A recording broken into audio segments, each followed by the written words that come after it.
What we're talking about is money. Real money. Amigo money. No dough, no show. Bienvenue dans Hollywood's Bull, le podcast qui aime les blockbusters, surtout quand ils partent en couille. You see, Hollywood is writing our lives. I'd buy that for $1. It's no expense. Show me the money! Money!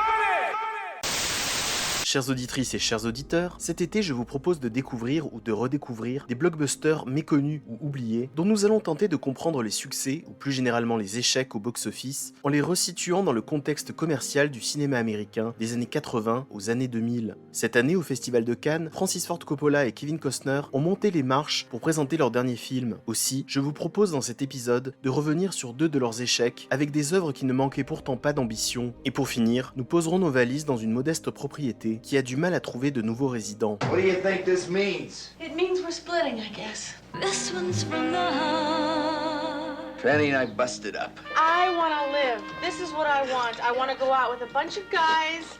I want erotic things to happen. I could have 50 chicks tomorrow, honey, if I wanted to, you know? Little boy blue lost a little token.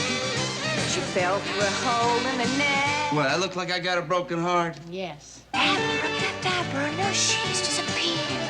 Everything's gonna be dry. Out with the old and in with the new. I'm going straight to hell in this dress, honey. Tonight is gonna be a very special night. Sorti en 1982, Coup de cœur de Francis Ford Coppola est une romance musicale suivant les tumultes d'un couple de Las Vegas. Après 5 ans de vie commune, Hank et Franny rompent la veille de la fête de l'indépendance pour vivre chacun de leur côté une aventure amoureuse le 4 juillet, avant de se retrouver et de se pardonner quand les derniers feux d'artifice sont retombés sur la ville des casinos. Une histoire de couple simple, à la trajectoire des plus lisibles, à laquelle Coppola souhaite donner une portée universelle en l'inscrivant dans la poésie de son dispositif scénique et musical ambitieux. Entre 2 numéros de danse merveilleusement mis en lumière par le chef opérateur Vittorio Storaro, les chansons interprétées par Tom Waits et Crystal Gayle accompagnent les introspections nocturnes des personnages principaux, à la façon d'un chœur antique ou d'un duo de voix, rompant l'impression de solitude citadine quand les lumières de la ville s'éloignent à l'horizon. Hank travaille dans une casse automobile, Franny dans une agence de voyage, il se rêvait peut-être de grands destins, de grandes histoires romantiques, et Coppola offre à ces 2 modestes personnages d'entrer dans la lumière, d'être au centre d'un spectacle prodigieux, d'un rêve fou de cinéma, au même titre que les protagonistes des comédies musicales de l'âge d'or hollywoodien ou ceux de La La Land après eux. Le cinéaste semble vouloir prouver à ces personnages qu'ils méritent tous 2 que leur histoire soit racontée avec entrain, beauté et magie, et pour la peine, il se donne les moyens de ses ambitions en installant sa société de production, American Zoetrope, dans un vieux studio abandonné de San Francisco.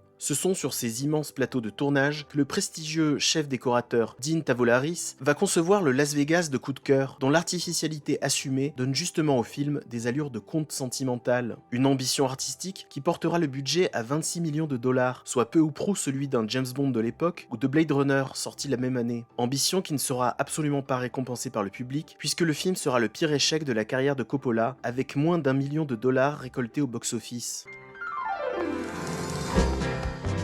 Where are we going? We're gonna dance. You wanna dance? Okay, Can you tango? a little bit.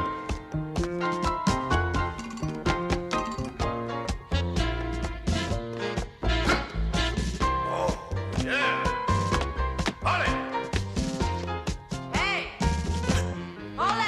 Qué buena estás, mamá. Comment expliquer qu'au sortir de la décennie 70, qu'il a imposé comme l'un des cinéastes majeurs du nouvel Hollywood, Francis Ford Coppola rate son rendez-vous avec le public au début des années 80 ? Eh bien, Coppola n'a pas été épargné par l'évolution de l'industrie cinématographique qui a fini par sanctionner sa prodigieuse génération. Génération qui a réussi à s'imposer auprès des majors avec des produits en phase avec l'Amérique en crise de l'époque qui ne nécessitaient pas de budget démesuré. Ainsi, après le 1,5 million de Conversations secrètes et les 13 millions du Parrain 2, Apocalypse Now conclut la décennie 70 avec un solide budget de 31 millions de dollars. Le succès public et critique d'Apocalypse Now conforte Coppola dans son pouvoir et lui permet donc de mettre en chantier Coup de cœur. Une folie des grandeurs qui l'empêche peut-être de se rendre compte du changement de paradigme à Hollywood, où les productions coûteuses telles que Sorcerer et La Porte du Paradis sont totalement éclipsées par les blockbusters nouvelle génération tels que Star Wars et Les Aventuriers de l'Arche perdue. Spielberg et Lucas ont donc réussi à survivre à la fin des années 70 en posant les bases prospères du cinéma de divertissement des années 80, où les majors vont de plus en plus privilégier les blockbusters présentant un argument fantastique, de science-fiction ou de fantasy.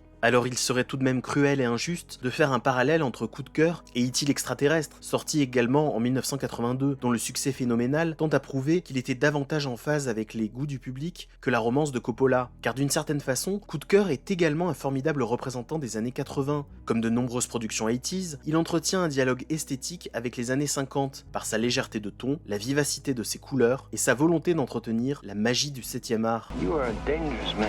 I can see it in your eyes. He will give them courage. I have a feeling about you. He will restore their memories of the past. It's the individual that counts. These people don't need dreams. They need help. Are you going to bring them that? I want him bound. I want him dealt with.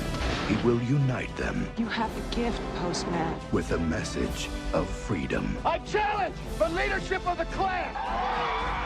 You want a war? I'll give you a war! En 1995, Kevin Costner essuie un échec au box-office avec Waterworld, projet pharaonique dont les aléas du tournage et de la post-production ont mené le budget jusqu'à 175 millions de dollars, faisant ainsi du blockbuster signé Kevin Reynolds la deuxième production hollywoodienne la plus coûteuse des années 90, après Titanic. Cette débâcle n'empêche pas Costner de récidiver 2 ans plus tard dans le blockbuster post-apocalyptique avec Postman, qu'il réalise, produit et dont il tient le rôle titre. Si sa carrière commence déjà à vaciller en 1997, le Robin des Bois de la génération Y, le bodyguard de ces dames, bénéficie encore auprès des studios du star power obtenu par le succès de Danse avec les loups, sa première réalisation, multiprimée aux Oscars 6 ans plus tôt. D'autant qu'avec Postman, il se tient à un budget de 80 millions, certes conséquent, mais bien plus raisonnable que celui de Waterworld. On peut comprendre l'investissement de la star dans cet ambitieux projet, adaptation d'un roman de David Brin, où un survivant d'une apocalypse nucléaire devient un héros de l'histoire américaine en rétablissant le service postal entre les communautés dispersées sur le territoire dévasté.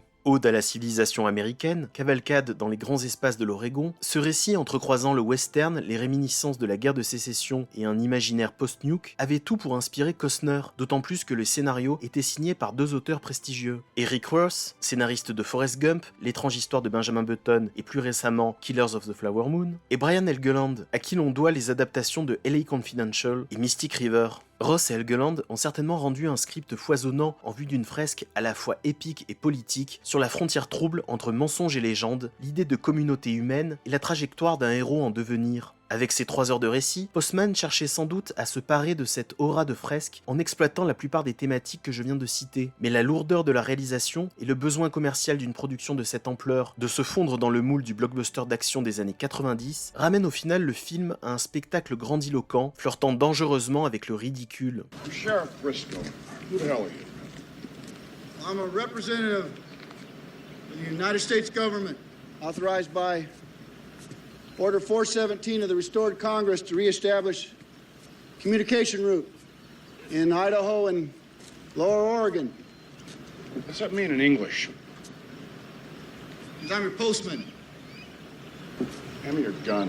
L'intérêt principal de Postman est bien évidemment la figure atypique du héros qu'elle dessine, une sorte de contre-modèle aux archétypes du western et de la mythologie américaine, défendant généralement l'idée que le pays s'est construit par la Bible, le chemin de fer et le fusil. Le protagoniste anonyme, incarné par Costner, n'est pas plus un homme d'affaires qu'un homme jouant de la violence physique pour se hisser au-dessus des autres. C'est un comédien itinérant au début du récit, dont le talent pour raconter des histoires et galvaniser les foules fera de lui un prophète, un porteur d'espoir, appelant la communauté tout entière à relever le pays par le courrier, la communication, l'échange d'informations et de témoignages de considération. Cependant, cette évolution que nous voudrions voir, d'autant plus que nous avons le temps de la voir en 3 heures de film, est régulièrement parasitée par les impératifs du film d'action. La légende du postier s'écrit, le réseau postal s'étend et la situation du pays évolue, mais la caméra doit fréquemment revenir vers le conflit guerrier opposant le facteur et le général Bethlehem, au point que dans la dernière heure du film, le héros apparaisse peu ou prou comme un chef de guerre à la William Wallace. Rappelons que Braveheart est sorti 2 ans plus tôt. Comme si ce récit guerrier, cet univers de violence virile et armée, ne permettait pas à Costner d'assumer jusqu'au bout le concept d'un héros pacifique. Et c'est là toute l'étrangeté de la réalisation, magnifiant le héros comme s'il s'agissait d'un héros hollywoodien conventionnel, avec des ralentis pompiers et une musique grandiloquente et lourdingue signée James Newton Howard, qui semble avoir reçu pour directive de synthétiser toute l'âme du cinéma hollywoodien patriotique et opportuniste des années 90. On regrette donc ce héros atypique, traité avec des codes typiques, et on se prend à rêver de ce qu'aurait donné le même sujet, traité par un réalisateur sachant retranscrire l'impression d'épopée avec davantage de finesse, et un acteur un peu plus éloigné des stéréotypes physiques de la star hollywoodienne, par exemple Tom Hanks ou Nicolas Cage, en menteur magnifique, rattrapé par son envie d'agir sur le réel, à opposer à un antagoniste un peu plus charismatique que ce brave Will Patton. Des choix de casting et plus largement d'approche du matériau d'origine qui auraient peut-être évité à Postman de plafonner à 30 millions de dollars au box-office mondial. Is this where you're going? That's Hill House. It's perfect, isn't it?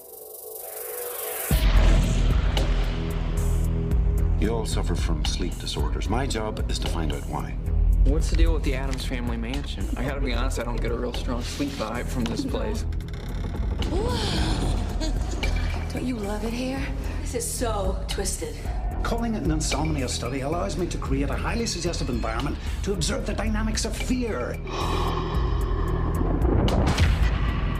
You don't tell the rats they're actually in a maze. On termine cet épisode avec Antise, sorti en salle en 1999 et réalisé par Yann de Bont, où un professeur de psychologie amène un groupe de 3 cobayes dans un immense manoir hanté, soi-disant pour étudier leur cas d'insomnie, mais en réalité pour susciter chez eux la peur, voire l'hystérie, en misant sur l'atmosphère inquiétante de la demeure. Si vous avez écouté notre épisode sur l'horreur parent pauvre du blockbuster, vous comprendrez qu'on puisse considérer Antise et ses 80 millions de dollars de budget comme une anomalie dans le système hollywoodien qui, il y a 25 ans déjà, accordait rarement de tels moyens à des récits de maisons hantées, héritiers directs du cinéma d'épouvante gothique. Pourtant, en y regardant de plus près, on peut comprendre l'enjeu qui a motivé une telle entreprise, à savoir celui de tenter une forme nouvelle d'horreur cinématographique, en tablant sur les effets spéciaux numériques, jusqu'alors peu présents dans le genre. Après une décennie d'expérimentation, de la forme de vie aquatique d'Abyss à Jar Jar Binks, en passant par le T-Rex de Jurassic Park et le T-1000 Metal Liquid de Terminator, les exécutifs de DreamWorks se sont certainement dit qu'il était temps de s'attaquer aux fantômes, en poussant plus en avant les effets de surface mouvante utilisés par Peter Jackson dans Fantôme contre Fantôme. Cependant, le film de Jackson pouvait justement se permettre ce genre d'audace visuelle parce qu'il entremêlait les genres horrifiques, fantastiques et même une dose de comédie. A contrario, Antise est une adaptation d'un roman de Shirley Jackson, une des auteurs les plus emblématiques de la vague néo-gothique. Quand bien même les CGI sont en partie assurés par le prestigieux studio ILM et supervisés par le chevronné Phil Tippett, ils impliquent le risque de ne pas s'accorder aux effets horrifiques recherchés et de ruiner ainsi l'atmosphère angoissante quand celle-ci doit précisément atteindre son paroxysme. Un travail que Robert Wise avait formidablement réussi dans la précédente adaptation du roman La Maison du Diable, sorti en 1963, ainsi que Mike Flanagan avec sa série Netflix The Haunting of Hill House. I don't stay after dinner, not after it begins to get dark. I leave before dark comes. We live in town, 9 miles, so there won't be anyone around if you need help. We couldn't even hear you in the night. Why would we? No one could. No one lives any nearer than town. No one will come any nearer than that in the night, in the dark.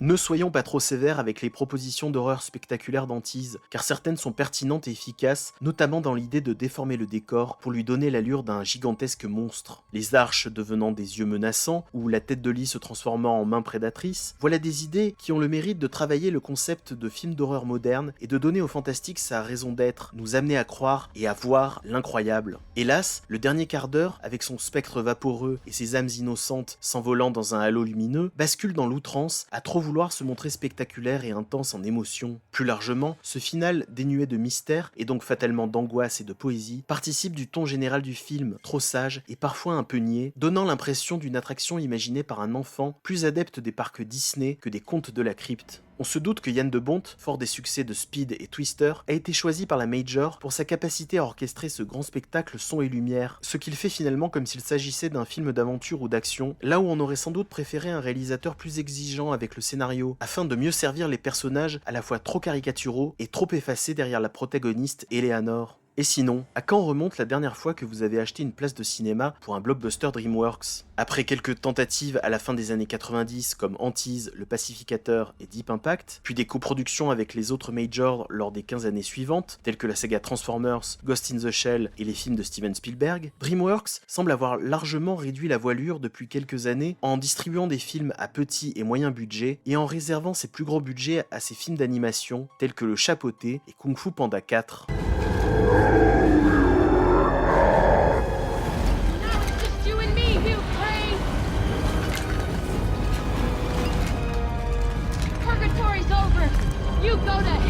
Si vous avez apprécié cet épisode, n'hésitez pas à vous abonner au podcast du Blog du Cinéma. Quant à nous, on se retrouve prochainement pour de nouveaux épisodes. À bientôt!